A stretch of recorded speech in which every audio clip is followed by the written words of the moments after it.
नमस्कार, मी डॉक्टर जालिंदर येवले.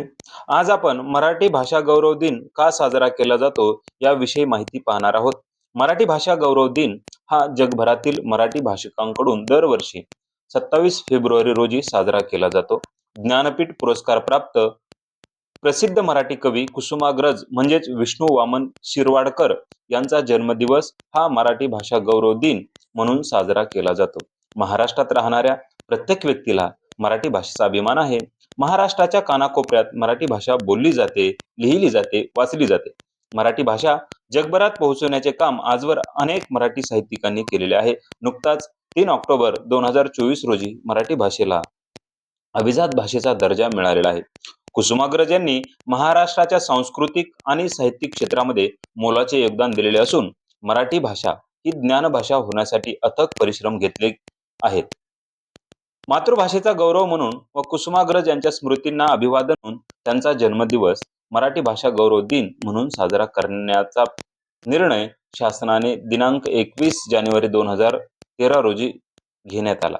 कुसुमाग्रजांची मराठी साहित्य क्षेत्रात नाटककार, कथाकार, कादंबरीकार, कवी आणि समीक्षक म्हणून ख्याती आहे. ते आत्मनिष्ठ व समाजनिष्ठ जाणीव असणारे कवी आणि लेखक मानले जातात. वि स खांडेकरांनंतर मराठी साहित्यात ज्ञानपीठ पुरस्कार मिळवणारे ते दुसरे साहित्यिक होते.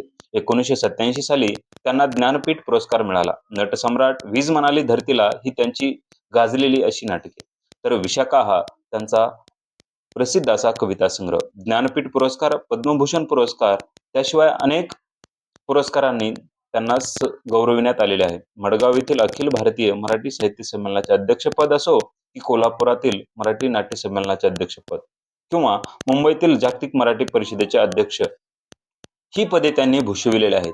त्यांचे काही प्रसिद्ध कविता संग्रह आहेत. त्यामध्ये अक्षरबाग, किनारा, विशाखा, चाफा, छंदोमयी, जायचा कुंज, जीवन लहरी, थांब सहेली, पांथे, प्रवासी पक्षी, मराठी माती, महावृक्ष, तर त्यांचे काही कथासंग्रहही प्रसिद्ध आहेत. त्यामध्ये अंतराळ, अपॉइंटमेंट, एकाकी तारा, काही वृद्ध, काही तरुण, जादूची होडी, प्रेम आणि मांजर, फुलवाली, 12 निवडक कथा, सत्तारीचे बोल, तर त्यांच्या काही कादंबऱ्याही आहेत. यामध्ये कल्पनेच्या तीरावर, जान्हवी, वैष्णव, आठवणीपर, वाटेवरच्या सावली. कुसुमाग्रज म्हणतात, माझ्या मराठी मातीचा लावा ललाटास टिळा, तिच्या संघाने जागल्या दऱ्या खोऱ्यातील शिळा. खरे पाहिलं तर आपल्याकडे फार प्राचीन काळापासूनच मराठी भाषेचा गौरव सर्वच साहित्यिकांनी म्हणता येईल किंवा संतांनी म्हणता येईल यांनी केलेला आहे. मग ते चक्रधर असो, नाथपंथीय असो की वारकरी संप्रदायातील संत असो, त्यामध्ये ज्ञानेश्वर असो, नामदेव असो, एकनाथ महाराज असो किंवा संत तुकाराम महाराज, याबरोबरच संत मेळ्यातील सर्व संतांनी मराठी भाषेचे गोडवे गायलेले आहेत. संत ज्ञानेश्वर तर म्हणतात, माझ्या मराठीच्या बोलो कौतुके, परी अमृतातेही पैजा जिंके, ऐशे अक्षरे रसिके मिळविन.